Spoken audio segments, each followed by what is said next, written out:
मैं सौरभ। आज हम लोग पढ़ेंगे फिजिक्स। फिजिक्स के अंतर्गत हमें पढ़ना क्या है? तरंगे, वेव्स। आइए दोस्तों जानते हैं वेव्स क्या होती हैं।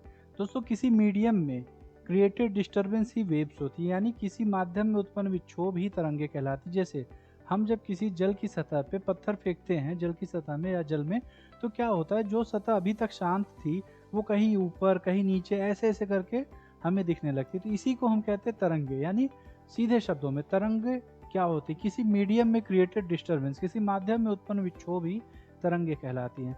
दोस्तों अब हम ये जानेंगे कि तरंगे कितने प्रकार की होती। तो दोस्तों तरंगे दो प्रकार की होती हैं। पहला वे तरंगे जिन्हें चलने के लिए किसी न किसी माध्यम की आवश्यकता होती हो।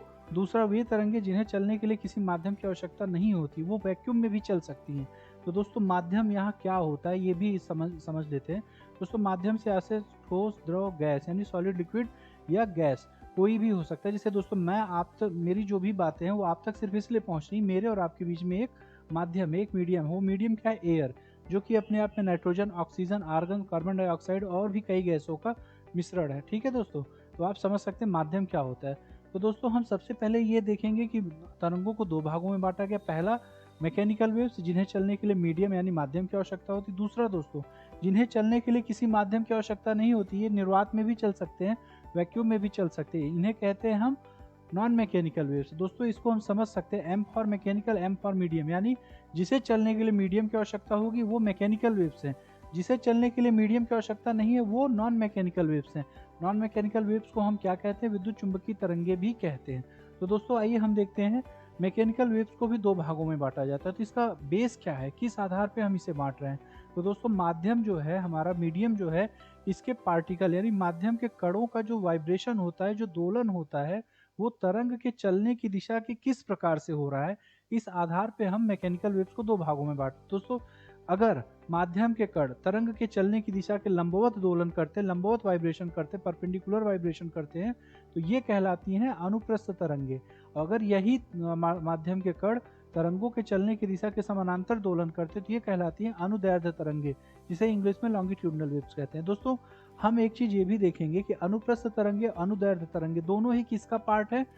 हमारे मैकेनिकल वेव्स का ही पार्ट है। किस आधार पे हमने बांटा? माध्यम के कण और तरंग के चलने की दिशा के बीच के रिस्पेक्टिव मोशन के आधार पे। ठीक है दोस्तों, अब हम देखते हैं अनुप्रस्थ तरंगों की दूसरी विशेषता क्या है। तो दोस्तों अनुप्रस्थ तरंगे श्रृंग और गर्तों के रूप में चलते हैं। जैसे श्रृंग क्या होता है? देखिए दोस्त, ये हमारे अनुप्रस्थ तरंगे हैं। श्रृंग से आशय यहाँ टॉप का पॉइंट है, ठीक है, और गर्त से आशय ये एकदम नीचे का पॉइंट है, ठीक है, और ये मिड पॉइंट होगा हमारा। ठीक है दोस्तों, श्रृंग किसे कहेंगे? जो भी टॉप मोस्ट पार्ट है। गर्त किसे कहेंगे? जो भी डाउन मोस्ट पार्ट है। आइए दोस्तों फिर से वापस हम आ जाते हैं अपने टॉपिक पे। दोस्तों दूसरा, जैसा मैंने बताया, ये श्रृंग और गर्तों के रूप में चलते हैं। तीसरा सबसे महत्वपूर्ण विशेषता जो है हमारे अनुप्रस्थ तरंगों की, ये ठोस और द्रव में ही मोशन कर सकते हैं, यानी सॉलिड और लिक्विड मीडियम में ही ये मोशन कर सकते, गैस मीडियम में मोशन नहीं कर सकते। तो दोस्तों ये प्रश्न याद रखिएगा, क्वेश्चन यहीं से बनता है कि अनुप्रस्थ तरंगे किस माध्यम में गति नहीं कर सकती? ठोस, द्रव, गैस या उनमें से कोई नहीं, कुछ भी ना। तो हमें याद रखना है कि ये गैस माध्यम में मोशन नहीं कर सकती। दोस्तों मन में ये प्रश्न आता है, इन तरंगों का उदाहरण क्या है? तो दोस्तों किसी भी तनी हुई डोरी या रस्सी को खींच, अगर तनी हुई रस्सी है, नीचे से खींच के हम छोड़ देते, जो तरंगे उत्पन्न होती उन्हें ही हम कहते हैं अनुप्रस्थ तरंगे। दूसरा दोस्तों, जब हम पानी में पत्थर फेंकते हैं तो जो तरंगे उत्पन्न होती वो कहलाती है अनुप्रस्थ तरंगे। दोस्तों ये ध्यान रखना है, अनुप्रस्थ तरंगे तो हैं ही, साथ में ये मैकेनिकल वेव्स भी हैं। ठीक है दोस्तों, अब हम आ जाते हैं अनुदैर्ध्य तरंगों पे। तो दोस्तों माध्यम के कण तरंग के चलने की दिशा के समानांतर दोलन करते, मैंने पहले भी बताया। दूसरा दोस्तों, अनुदैर्ध्य तरंगे श्रृंग और गर्त में नहीं चलते, ये संपीड़न तथा विरलन में चलते हैं। यानी संपीड़न से आशय दोस्तों, देखिए ये स्प्रिंग है, यहाँ पे ये दबी हुई है, जबकि बाकी जगह खींची हुई है। तो ये जहाँ खींची हुई इसे कहते हैं विरलन या रेयर फ्रैक्शन, जहाँ दबी हुई उसे कहते हैं संपीड़न। दोस्तों आगे हम आते हैं विद्युत चुंबकीय तरंगों पे। देखिए दोस्तों, ये तरंगे तीनों ही माध्यम में चल सकती है। अनुदैर्ध्य तरंगों की एक प्रमुख विशेषता ये ठोस, द्रव, गैस तीनों ही माध्यम में चल सकती हैं। ठीक है, इनका उदाहरण है ध्वनि तथा स्प्रिंग की तरंगे।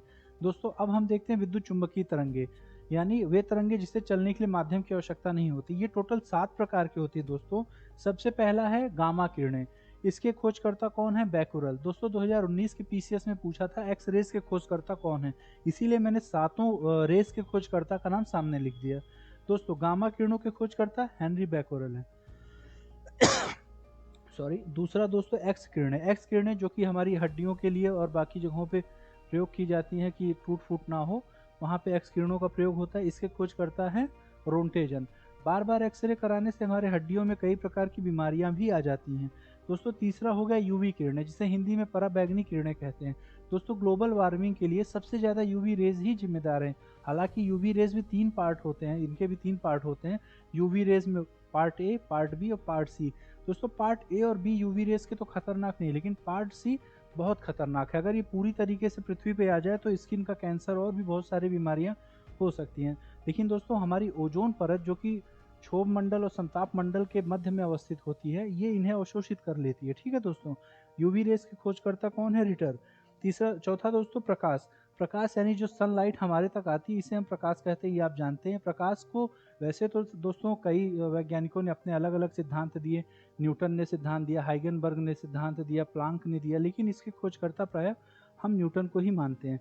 दोस्तों पांचवा हो गया इंफ्रारेड किरणें। दोस्तों इंफ्रारेड किरणें, इनका यूज क्या होता है?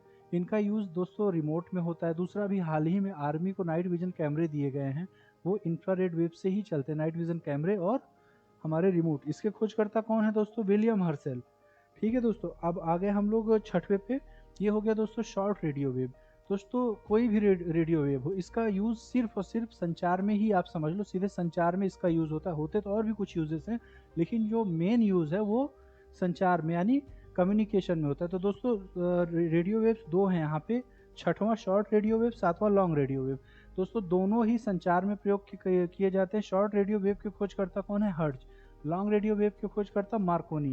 दोस्तों शॉर्ट रेडियो वेव जो कि नाम से छोटे, इसके बारे में आप ये कह सकते हैं देखन में छोटे घाव करे गंभीर, यानी नाम में तो छोटे हैं, लेकिन अगर आपको इंडिया और अमेरिका के बीच में कोई कम्युनिकेशन करना है रेडियो सिग्नल के माध्यम से, यही शॉर्ट रेडियो वेव्स ही काम आएंगे, क्योंकि ये ज़्यादा दूरी के कम्युनिकेशन में काम आती हैं। जबकि लॉन्ग रेडियो वेव्स ये क्या होते हैं, छोटी दूरी के लिए काम में आते हैं, मतलब छोटी दूरी के कम्युनिकेशन में ये काम में आते हैं। तो दोस्तों ये हमारा हो गया तरंगों के प्रकार। ठीक है दोस्तों, इससे ज़्यादा तरंगों के प्रकार में क्वेश्चन आना मुश्किल ही है, लेकिन अगर कभी आता है तो आप नीचे कमेंट सेक्शन में ज़रूर बताइएगा, ताकि हम इसे अपडेट कर सकें। धन्यवाद दोस्तों।